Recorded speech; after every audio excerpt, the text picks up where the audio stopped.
sepatu. Septian David, salah umpan lagi. Hendro Siswanto.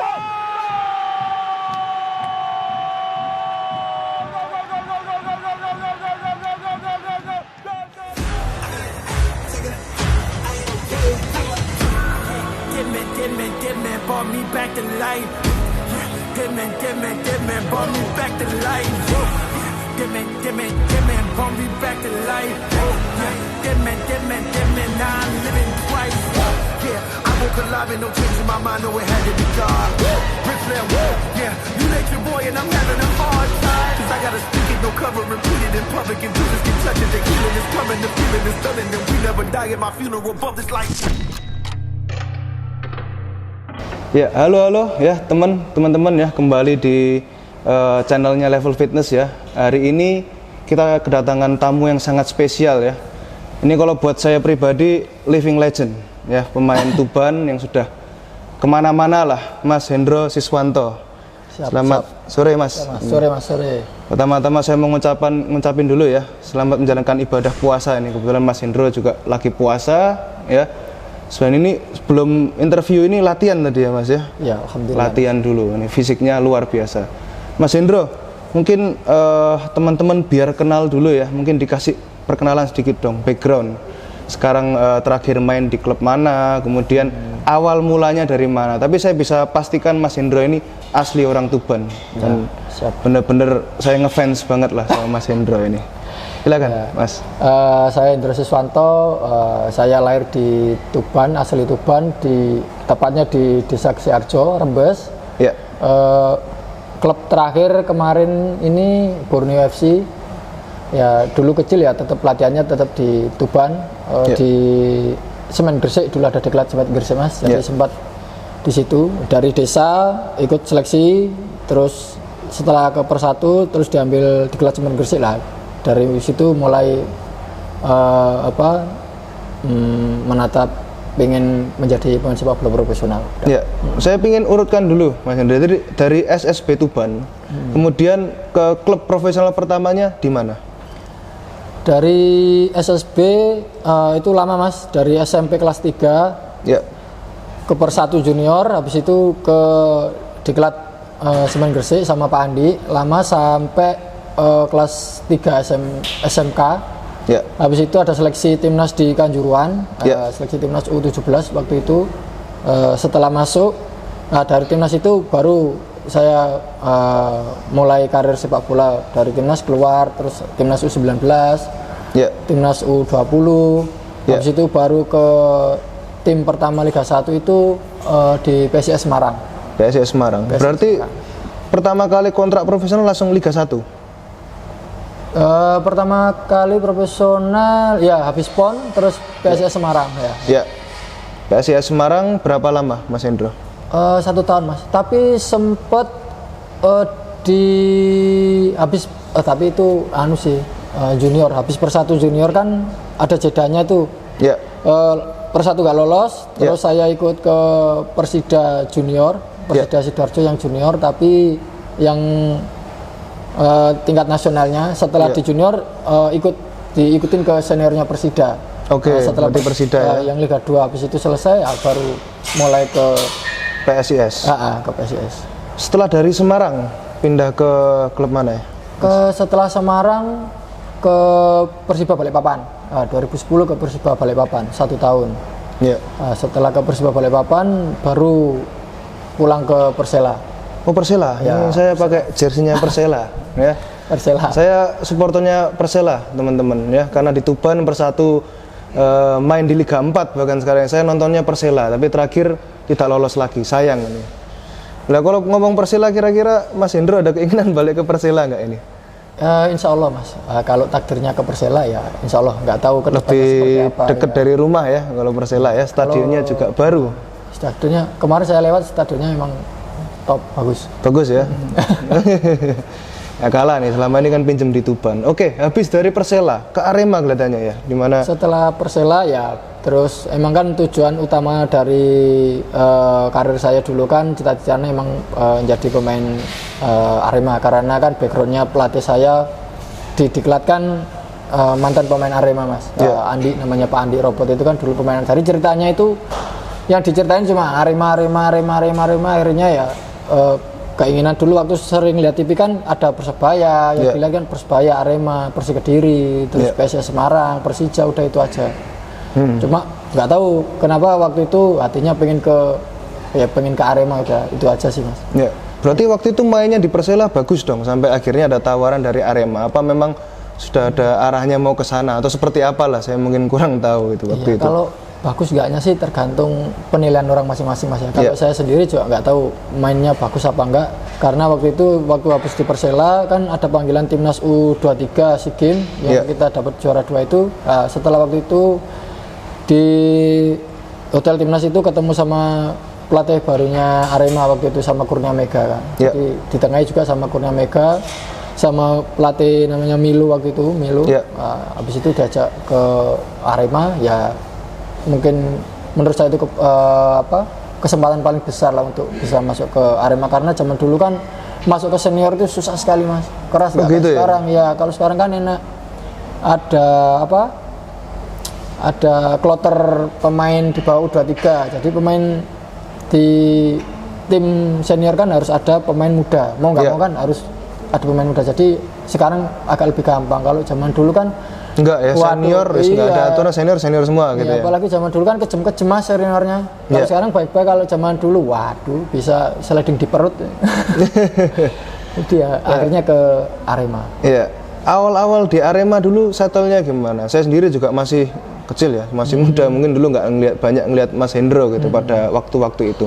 Cuma di musim pertama adaptasinya langsung main banyak game, apa pelan-pelan dulu settle ke tim utama gitu? Kalau ingat ya Mas waktu itu ya, itu sudah cukup lama kelihatannya. Kalau dulu kan kebetulan habis dari timnas SEA Games, jadi terus waktu itu lagi ribet-ribetnya Arema yang ada Liga ISL, IPL, lah itu dualisme ya. Jadi ya kebanyakan di ini mas, starting line up-nya, karena kan mungkin pemainnya juga kebagi dua, ada ISL, ada IPL waktu itu. Tapi musim-musim berikutnya ya kadang starting, kadang enggak, karena kan waktu itu yang zamannya musim berikutnya kan yang ISL semua itu major sama Pelita waktu itu kan.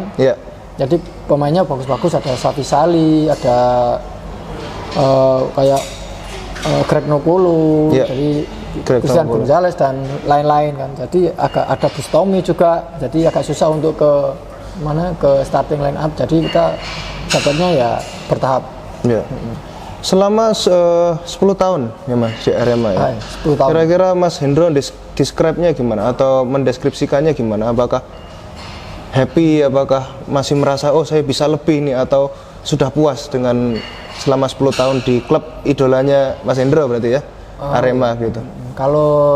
Kalau saya sendiri sih happy, ya sangat happy mas, karena itu kan mungkin itu motivasi saya dari kecil ya. Kalau mungkin saya nggak punya motivasi ke Arema, mungkin juga nggak tahu jadi pemain sepak bola profesional apa enggak. Karena waktu itu kan motivasi saya dari kecil, jadi saya kerja kerasnya gimana caranya saya bisa masuk di Arema. Akhirnya kan masuk ya, alhamdulillah. Jadi pengennya dulu kan nggak jadi supporter, kan ada yang Aremania juga, kita kan pengen kita Aremania tapi pengennya gimana caranya saya bisa bela Arema gitu. Jadi ya sangat menikmati, apalagi di sana kan kekeluargaannya tinggi, sampai sekarang juga masih ada grup kayak pemain-pemain Arema, masih mantan pemain Arema ya. Jadi masih ada grup sama kayak Bustomi dan senior-seniornya dulu, karena dulu senior-seniornya juga sangat-sangat baik, kayak Bustomi, Purwaka dan lain-lain. Jadi kekeluargaannya tinggi. Cuma kalau dibilang puas nggak puasnya sih, ya jujur kalau manusia juga, kalau saya sendiri nggak ada puasnya sampai saya nanti pensiun. Iya. Tapi posisinya waktu itu kan Mas Hendro main di timnas grup usia ya, berapa? 17 naik ke 19 ya? Ya U19 sama 23 U20 sama U23. Kan ada tawaran dari klub-klub lain pasti ya, tapi memang dari awal pinginnya Arema gitu ya? Ya kalau dari awal pinginnya Arema, kalau klub-klub lain ya mungkin ada, cuma ya itu tadi mas, kepinginan awal kan pengen ke Arema. Dulu memang sempat ada tawaran ke Arema, cuma ya kalau dibilang masih susah gitu mas. Jadi mungkin untuk batu loncatan kan kita harus ke tim-tim Liga 1 yang lain dulu agar bisa masuk ke Arema. Oke. Oke, setelah dari Arema, ini baru klub terakhir ini ya di Borneo. Itu tahun berapa Mas pindahnya? Di Borneo itu di Arema karena masalah corona itu loh Mas. Nah, habis corona itu kan mungkin banyak masalah finansial dan sebagainya, akhirnya pindah ke Borneo waktu itu. Borneo, di Borneo ini ya selama di Borneo ini kalau nggak salah 4 tahun saya di Borneo. 4 tahun ya. Pengalamannya gimana waktu itu? Pertama ada Samarinda ya, tinggal di Samarinda, pindah ke sana. Iya, kalau pengalaman sendiri sih ya agak beda. Dalam artian beda, udah lama di Malang yang Oh, domisili Malang ya? Sampai pindah ke Malang ya domisilinya ya? Ya, sekarang pindah ke Malang. Pindah Malang ya sekarang ya. Saking cintanya sama Malang ya. Iya, anak saya yang cinta itu yang namanya Biru itu. Iya. Jadi dari Malang kan dingin kotanya, suasana dingin. Mungkin 10 tahun di sana kan karena suasana dingin, sejuk dan kotanya juga ya mungkin kalau buat tinggal enak lah kalau menurut saya ya. Terus pindah ke Samarinda yang notabene-nya panas sekali Mas.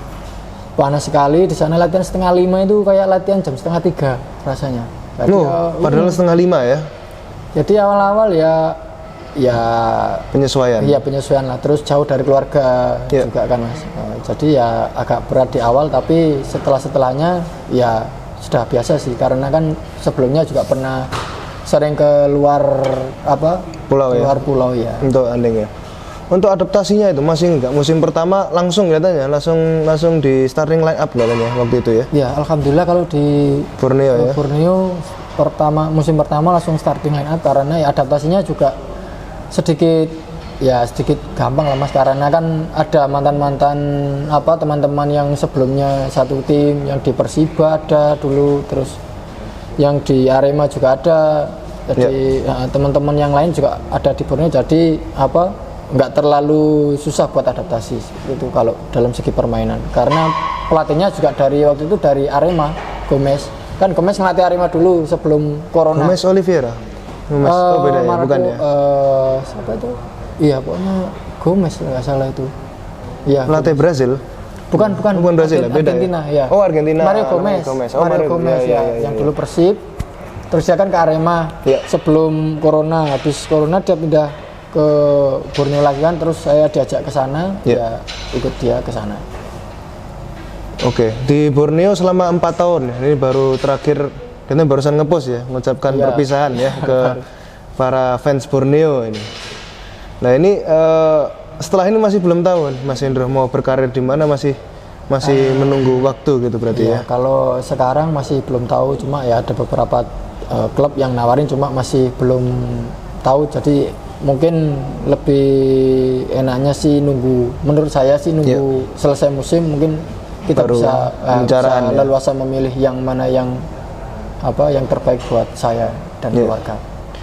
Kalau mungkin kita nyinggung soal Borneo ini karena barusan bener-bener selesai ya dengan Borneo ya kontraknya ya.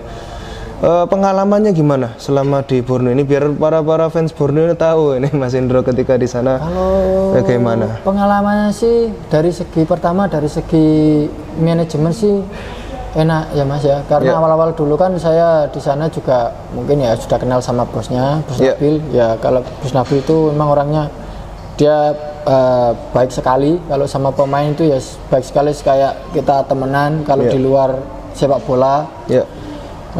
Terus dari segi fasilitas juga memadai Mas, karena kan mungkin Bos Nabil sudah mulai ingin menjalani untuk mengupgrade Borneo ini seperti klub-klub profesional. Jadi ada gym sendiri, fasilitasnya ya training ground sekarang, dari dulu belum punya training ground, sekarang sudah punya training ground sendiri, dari lapangan latihan, terus lapangan segiri sudah diperbaiki seperti itu. Jadi ya kalau dari segi manajemennya ya bagus sih. Kalau mungkin ada pemain-pemain muda di sana juga, kalau nggak berkembang dengan maksimal ya dengan fasilitas seperti itu ya.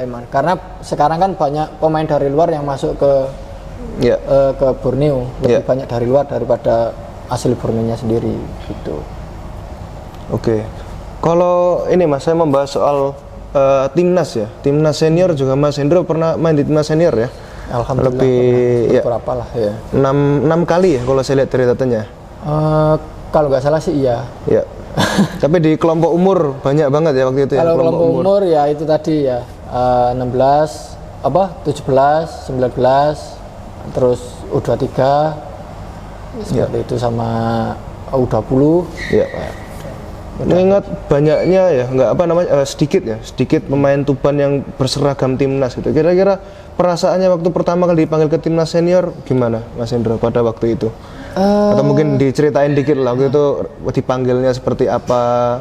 Kalau timnas senior sih sudah mungkin perasaannya sudah biasa ya Mas, mungkin karena sudah pernah di timnas junior. Ya. Jadi mungkin saya cerita dari awal karir yang U17 tadi, karena kan dulu seleksi di timnas U17 itu kan seleksi umum, jadi langsung berapa ratus orang Mas. Jadi kita ke Malang seleksi timnas itu juga ini benar timnas apa enggak kan, jadi diantarin sama Pak Andi itu ke Malang. Sepatu nggak ada, jadi dulu nggak punya sepatu sepak bola yang proper, jadi sepatunya saya lakban dulu. Ceritanya sama kayak Nuri ya, sepatunya enggak ada. Dulu Nuri juga seperti itu ya, Nuri Fasya juga cerita sama sepatunya enggak ada. Karena mungkin sama-sama orang pesisir paling. Jadi sepatu saya lakban kan, jadi pelatih saya ini yang namanya Mas Unung itu, adiknya Pak Andi itu, ngasih sepatu Diadora dulu, ini mereknya dikasih. Ini kalau kamu masuk timnas bawa aja. Nah, jadi saya seleksi ya, pokoknya seleksi. Terus alhamdulillah waktu itu saya seleksi berapa orang ya, dari Tuban itu kalau nggak salah 2 orang, teman saya Ami kalau nggak salah itu namanya. Nah itu alhamdulillah saya masuk, itu pun diseleksi lagi Mas di Kalimantan. Akhirnya kan di bawah Aji Santoso yang seleksi di Malang masuk beberapa orang, 3 saya teman dari Malang sama Luki Wahyu dari Surabaya itu dibawa ke Kalimantan. Itu seleksi lagi, ada banyak lagi, 50 lebih orang. Jadi di sana juga perjuangannya agak sangat senang sekali Mas. Jadi kita pamit ke orang tua dulu agar ya siapa tahu orang tua bangga kan Mas. Jadi saya sama pelatih ke rumah, dari Diklat ke rumah, ini anaknya masuk timnas, habis ini berangkat ke timnas. Katanya Pak saya, yaudah terserah, dikasih sanksi cuma 20.000. 20.000 berangkat ke Kalimantan, itu udah mikir terus nanti kalau di sana nggak masuk gimana. Jadi mau nggak mau saya juga harus, pikiran saya berjuangnya lebih tinggi ya, daya mau nggak mau saya harus masuk, karena kan cuma 20.000 terus dikasih pelatih itu kalau salah 80. Nggak balik berarti ya, pergi nggak balik nih kalau nggak keterima. Saya nggak masuk, pikiran saya waduh bisa nggak balik saya gimana, nggak tahu naik pesawat pertama kali. Akhirnya ya berjuang terus di sana, mau nggak mau alhamdulillah masuk. Akhirnya masuk yang tim intinya ini dibawa ke Jakarta, baru itu pemusatan latihan napas ya, baru bisa napas lega, tanya teman-teman juga yang dari Jawa kan banyak. Alhamdulillah dari situ mulai masuk timnas, sudah timnas terus. Setiap timnas kan habis selesai turnamennya kan pulang, Diklat dipanggil lagi, terus pulang lagi dipanggil lagi. Akhirnya udah kebiasaan, mulai kebiasaan di timnas. Akhirnya waktu habis di liga dipanggil timnas senior ya udah biasa aja waktu itu Mas. Tapi kan perasaannya tentu beda ya, timnas senior lawan-lawannya juga senior juga kan. Tentu ya gengsinya lah harusnya berbeda gitu. Tapi mungkin karena itu ya yang di U17 mungkin lebih berkesan mungkin ya. Pertama kali ya. Yang berkesan ini juga U23-nya juga itu. Akhirnya kan U23 kan kita udah mulai main di senior Mas. Jadi pas di timnas seniornya juga teman-teman senior juga yang ada di situ, jadi mainnya juga sama orang-orang senior, jadi ya biasa, cuma beda intensitasnya aja. Itu aja. Sepatu Diadoranya ini masih ada enggak? Udah legenda. Sudah robek, udah karu-karuan itu legendanya. Dulu kan nggak punya kepikiran, sepatu pertama tak simpen, itu nggak ada kepikiran. Enggak ya. Setelah jalan baru kepikiran. Tapi masih inget berarti ya sepatunya ya. Masih Mas. Sepatu yang pertama kali membawa ya. Iya, itu sampai sekarang udah nggak bisa dilupain tuh. Dia sepatu itu sama pelatih saya itu nggak bisa. Makanya sekarang kalau udah pelatih saya ada soal udah nggak bisa nolak udah. Udah itu. Iya. Hutang budi ya. Pelatih bisa dibayar. Iya. Mas, kalau mungkin ada banyak momen-momen yang paling berharga lah ya buat Mas Hendro ya. Tapi satu momen yang menurut Mas Hendro paling spesial sepanjang karir sepak bolanya, kalau bisa dipilih yang mana? Kira-kira waktu kapan? Momen apa dulu ini Mas? Ya mau juara, mau yang momen yang berkesan lah, paling berkesan lah. Ya momen berkesannya sih ya apa ya? Kalau saya momen berkesannya mungkin ya di Arema itu sih Mas. Di Arema ya? Waktu juara kah? Waktu apa? Waktu mungkin ada satu yang paling berkesan lah, waktu juara ini itu gitu maksud saya. Apa ya? Kalau saya sih lebih ke cetak golnya aja sih Mas. Cetak gol waktu Piala Presiden itu aja di mana? Di GBT. Oh GBT ya. Waktu Arema kan terus karena kan sebelum-sebelumnya memang Arema Persebaya kan selalu crash ya Mas. Ya. Apa aja crash, berantem ini. Ya. Jadi kayak supporter juga sering apa? Ya namanya supporter juga kalau kita tur kan sering apa adu argumen. Yang kalau di media sosial juga sering argumen. Nanti saya ada masalah di sana diargumen sama supporter apa Persebaya juga. Jadi yang seru waktu itu kan alhamdulillah pas di sana kebetulan pas cetak gol ya itu momen seneng gitu ya. Iya. Rasanya ya di depan supporternya. Berarti selebrasinya depan supporternya lawan lagi. Lawan Persebaya tuh. Iya. Nah, oke. Kalau yang piala juara. Kalau piala juara kemarin ya juara reguler series ya Mas, di Purni yang terbaru kan yang tahun kemarin kan reguler series. Iya. Nah, itu ya alhamdulillah karena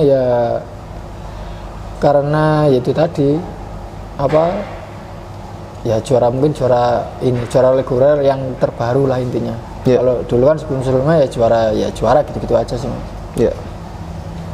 Ya, kalau Mas Hendro punya rencana sebagai pelatih nggak atau hanya sebagai pemain aja nih? Ada jiwa untuk melatih nggak gitu kira-kira? Kalau jiwa ngelatihnya sih belum tahu ya Mas. Cuma kalau mau pelatih juga belum tahu, tapi terdekat ini kemarin punya selentingan pengen jadi pelatih fisik. Pelatih fisik karena di Indonesia ya itu tadi saya lihat kan pelatih fisik di Indonesia ini kebanyakan asing semua Mas. Ya. Jadi kebanyakan orang asing. Terus pelatih lokal di Indonesia juga sekarang kalau jadi pelatih utama itu susah karena kan orang Indonesia kebanyakan lebih percaya ke pelatih asing. Ya, dari semua klub kan rata-rata semuanya pelatih asing Mas. Jadi pelatih fisiknya kan mungkin juga pelatih asing tapi cuma beberapa. Jadi kesempatannya juga lebih banyak ke pelatih fisiknya itu tadi sama asisten kan. Kalau kecuali Liga 2 ya, Liga 2 pelatih lokal semua malahan yang berkarir di sana gitu.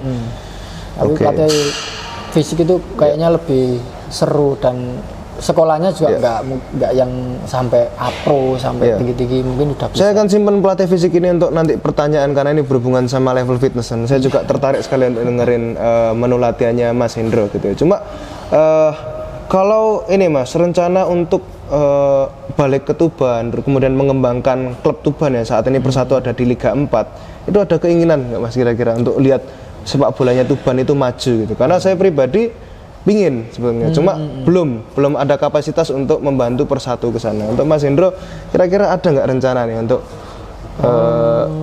bantu mengembangkan lah kira-kira? Tuban. Kalau saya pribadi iya Mas, pasti kan kayak saya juga lahirnya di sini juga di desa saya juga banyak. Sekarang kan saya juga masih melihat kadang kalau pulang sering ikut latihan di desa, terus ngelatih anak-anak kecil di desa karena kan dulu saya juga dapat pelatihannya itu gratis nggak bayar gitu. Jadi pengennya juga ngelatih yang ngembangin anak-anak kan mungkin kalau kita sudah ngelatih terus anaknya sukses kan mungkin ada kepuasan tersendiri.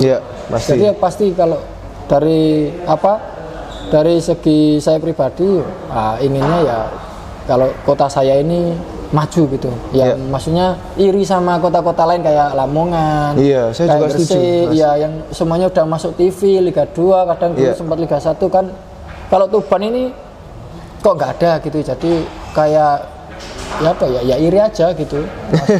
Saya juga bingung kan ngelihat Lamongan dan Bojonegoro padahal kita kotanya nggak kalah nih, secara ekonomi nggak kalah, tapi sepak bolanya ini padahal supporternya juga kita punya banyak ya. Saya pribadi juga pingin Mas, semoga lah kalau memang ada jalannya, ada rezekinya, saya pingin bantu Persatu gitu. Moga-moga Mas Hendro bisa join nih sebagai legenda yang bisa menginspirasi anak-anak muda gitu kan di Tuban gitu. Insya Allah kalau legenda di Tuban kayaknya banyak sekali ya teman-teman. Cuma ya mungkin persatunya ini yang sering naik turun nggak tahu kayak gimana apa mood-moodnya juga naik turun. Pengurusnya juga kadang saya lihat saya sendiri kadang menggebu, nanti kadang nggak ada suaranya, terus kadang tiba-tiba hilang ke Liga 3, kadang-kadang nanti ke Liga 4 lagi. Kemarin lihat ke Liga 2 seneng kan, ada sebagian teman-teman saya yang di situ juga ya seperti itu sih. Tapi setuju ya, kita sama-sama setuju bahwa sebetulnya eman ya, sayang karena stadion ada ya, stadionnya sudah keren gitu kan, tapi klubnya kita belum ada lah orang yang memang mau membantu lah untuk bisa naik ke liga teratas gitu ya. Semoga Mas kita bisa kerjasama ke depannya. Bapak-bapak gitu. Persatu ini. Oke, Mas, saya mau balik lagi tadi tentang Mas Hendro ngomong tentang pelatih fisik gitu ya. Nah, ini kebetulan kita lagi ada di level fitness gitu, dan saya pribadi ya sudah beberapa kali ngundang pemain sepak bola profesional ya, ada Johnny Campbell, ada Nuri ya, juga orang Tuban juga. Nah, mereka berdua ini punya kesamaan dengan Mas Hendro juga, bahwa mereka serius dengan gym atau latihan di gym, dan saya sendiri juga menekuni binaraga, tapi saya melihat latihannya pemain sepak bola profesional dengan binaraga sangat berbeda, karena pemain sepak bola ini lebih ke conditioning ya, saya bilang conditioning fitness, sedangkan kita build muscle gitu. Kalau Mas Hendro saya ingin tahu kebiasaannya kalau latihan nge-gym ini gimana gitu, trainingnya lah. Saya mulai dari training sebagai pesepak bola profesional ya, mungkin gymnya jam berapa, baru latihan bolanya di lapangan jam berapa, mungkin mulai dari situ dulu sebelum kita ke menu latihan gymnya gitu. Kalau sebagai pemain sepak bola gimana Mas? Iya, pertama saya juga pertama kali mengenal latihan gym juga sama Milu waktu itu di Arema, diperkenalkan kalau pemain bola itu nge-gym, jadi pagi nge-gym, terus sore latihan mungkin mobility, terus teknik, passing dan sebagainya. Yang jelas kalau di gym saya kebiasaannya kalau libur latihan seperti ini, mungkin kalau nggak lagi kompetisi ya kebanyakan di gym. Kalau kompetisi nggak nge-gym? Kalau kompetisi nge-gym Mas. Oh, nge-gym. Mungkin jadwalnya pagi latihannya jam berapa, terus nanti sore baru latihan sama tim atau gimana gitu. Rutinitasnya Mas? Iya, kalau rutinitas saya pribadi tetap nge-gym pagi, karena kan sore ada latihan. Tergantung kondisioner juga, kalau nanti mungkin pagi males, jadi siang saya nge-gym, habis itu berangkat latihan nge-gym. Tapi tergantung pelatihnya juga, kan sekarang sudah modern.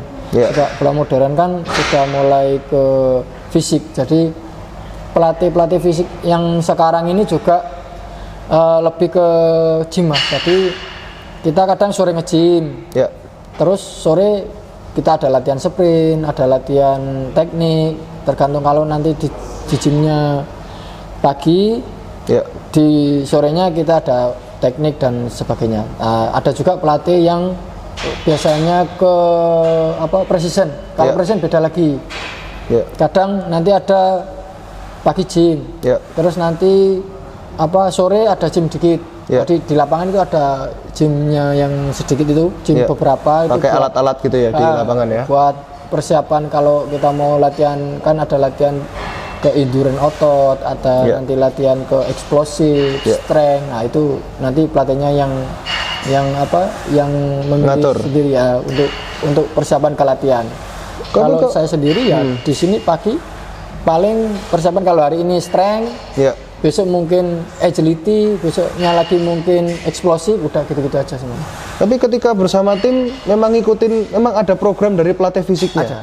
Ada. Kalau di tim dan semua harus ikut, semua pemain? Iya Mas. Oke. Biasanya kalau agenda tim semua harus ikut. Nah, kalau saya pribadi suka ini, kalau emang kan nggak mungkin setiap hari nge-gym sama tim kan. Jadi saya biasanya sering sama pelatih fisiknya sering minta kayak tambahan latihan di pagi ya. Makanya saya sering dekat sama pelatih fisik yaitu karena kalau saya pribadi itu kebutuhan saya agar ya intinya bugar ya, menjaga awet, menjaga kondisi agar awet dalam sepak bola. Terus kan banyak ilmu yang saya pelajari dari pelatih fisik yang saya kenal kan banyak sekali Mas, dari dulu dari zaman di Arema, kalau terus apalagi di timnas kan semuanya pelatihnya dari asing. Ya itu kan banyak ilmunya diserap ya. Jadi ya itu tadi, karena kebanyakan pemain sekarang kan malu kalau ada pemain pelatih asing, kalau kita malu minta latihan nanti dikiranya nanti cari muka dan kawan-kawan gitu Mas. Jadi mungkin malu, terus nggak bisa bahasanya juga kan, malu. Ya. Jadi ya itu tadi kesadaran masing-masing. Kalau saya setiap harinya kebanyakan di gym sih, gym terus latihan gitu aja. Tapi kalau pemain sepak bola memang tidak banyak gain muscle gitu ya, nggak boleh nambah otot terlalu banyak gitu ya. Fokusnya lebih ke endurance. Bener apa enggak? Enggak Mas, tergantung ini struktur tubuh. Kalau memang beratnya sudah memadai sama posturnya ya sebenarnya nggak perlu. Tapi kan ada yang pemain itu yang kurus. Nah, kalau kurus biasanya dia nambah berat badannya dari ini makanan dan latihan beban ya. Latihan beban. Kalau nggak, kalau makanannya cuma fatnya aja besar, akhirnya kan berat. Nah, jadi kalau di gym kan nambah otot. Kalau ototnya agak gede, terus sesuai dengan posturnya kan mungkin terus lemaknya sedikit kan dia lebih ringan. Berarti indikatornya BMI, Body Mass Index, antara tinggi dan berat badannya. Kalau dia sudah ideal berarti ya sudah nggak perlu nambah muscle mass gitu ya. Cuma maintenance aja, maintenance otot. Biar nggak nyusut gitu aja sih.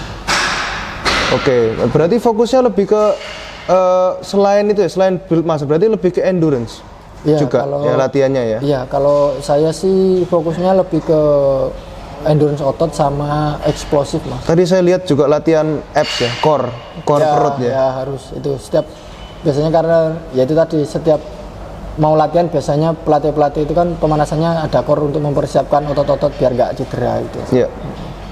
Seperti itu. Kalau yang terakhir saya latihan kaki, seberapa penting sebetulnya kalau buat pemain sepak bola ya? Ini karena dikesampingkan kadang-kadang kan latihan kaki itu males gitu. Kita yang orang gym aja males gitu. Kalau pemain sepak bola sih sangat penting ya Mas, karena kan modal utama kita kan kaki. Iya. Jadi kalau kakinya kuat, mungkin endurance-nya kita juga kuat. Kalau kakinya kita lemah ya menurut saya endurance kita juga lemah, karena kan lebih ngoyo intinya itu. Kalau kita lari, kalau ininya nggak kuat kan lebih ngoyo larinya.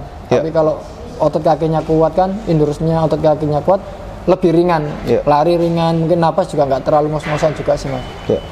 Ya bukan pemain sepak bola aja sih Mas, mungkin ya orang semua atlet ya. Karena kan otot-otot besar ya di kaki.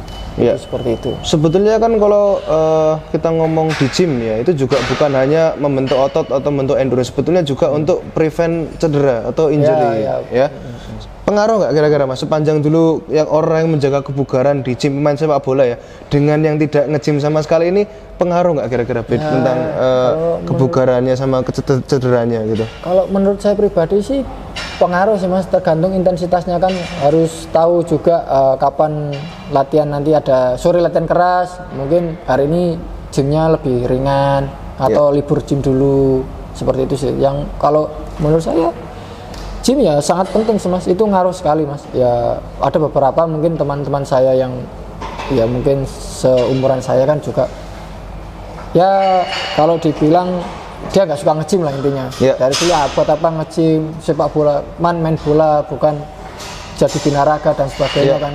Ya ujung-ujungnya nanti apakah pensiunnya lebih cepat? Ya, pensiunnya lebih cepat, terus gampang cedera, terus kan body fatnya juga naik karena kan kesadaran pemain-pemain dulu kan sama makan itu juga sebenarnya ya ada yang sadar, terus ada yang ya beberapa ada yang ya udahlah gitu aja sama makan. Karena kan padahal makan sama nge-gym itu sama tidur itu sangat pengaruh sebagai atlet ya. Sebagai atlet, apalagi atlet sepak bola, lari dan sebagainya. Ya, saya kalau lihat di Liga 2 ya, karena saya sering nonton Liga 2, banyak sekali yang body fatnya over kalau menurut saya.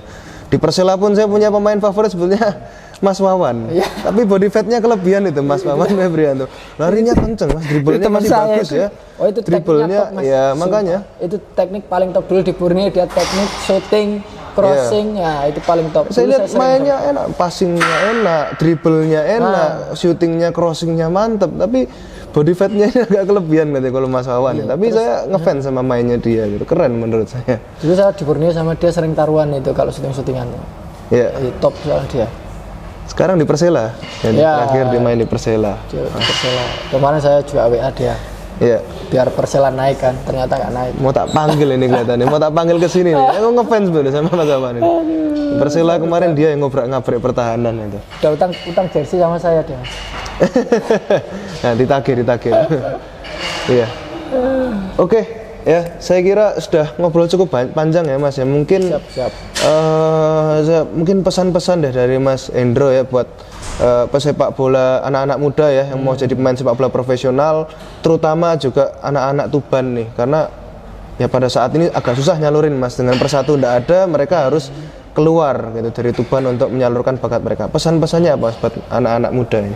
Kalau pesan-pesan saya pribadi untuk anak-anak muda yang ya khususnya di Tuban ya, jadi intinya nggak ada yang nggak mungkin di dunia sepak bola. Yang jelas yang penting kita mau bekerja keras, terus disiplin intinya Mas, karena kan banyak anak-anak sekarang ya gadget yang nomor satu. Ya mungkin teknik bagus, terus punya kemampuan, tapi nggak mau kerja keras.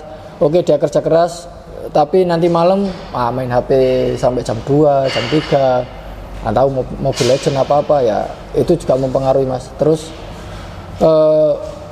disiplin itu nomor satu ya, intinya ya jangan menyerah itu aja Mas, karena jalan itu kan ada. Karena saya dulu kan sama kayak mereka kan, lahirnya di Tuban, terus setiap siang saya juga lari.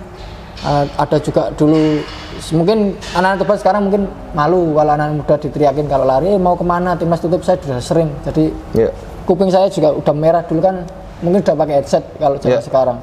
Jadi nggak peduli, yang penting kan nanti kalau kita mau kerja keras, insya Allah lah jalan itu ada. Karena kan jalan kita nggak tahu, nanti tiba-tiba main bagus di kompetisi Jatim, terus seleksi di Persela, jalannya kita nggak tahu, nanti ada prof apa-apa kan lebih banyak. Insya Allah anak-anak Tuban ya intinya itu tadi lah, latihan yang giat, makan yang bagus, disiplin, ya semoga bisa menjadi sepak bola yang diinginkan mereka masing-masing lah. Ya, oke, ya, terima kasih Mas Hendro ya. Ya, terima kasih Mas Hendro ya atas kunjungan di Level Fitness ya. Saya memang pingin nih naruh fotonya Mas Hendro di gym saya supaya jadi inspirasi juga nih buat anak-anak ya, bahwa atlet-atlet Tuban tuh ada ya, mereka juga luar biasa lah berprestasi dan bisa menjadi contoh buat yang lain gitu. Nah, saya pribadi saya seneng banget Mas, mungkin kita bisa ngobrol-ngobrol lebih banyak ya tentang program-program untuk latihan sepak bola yang bisa saya terapkan juga nih gitu. Ya, terima kasih Mas Hendro ya, semoga kita bisa kerjasama lah. Level Fitness, up your level.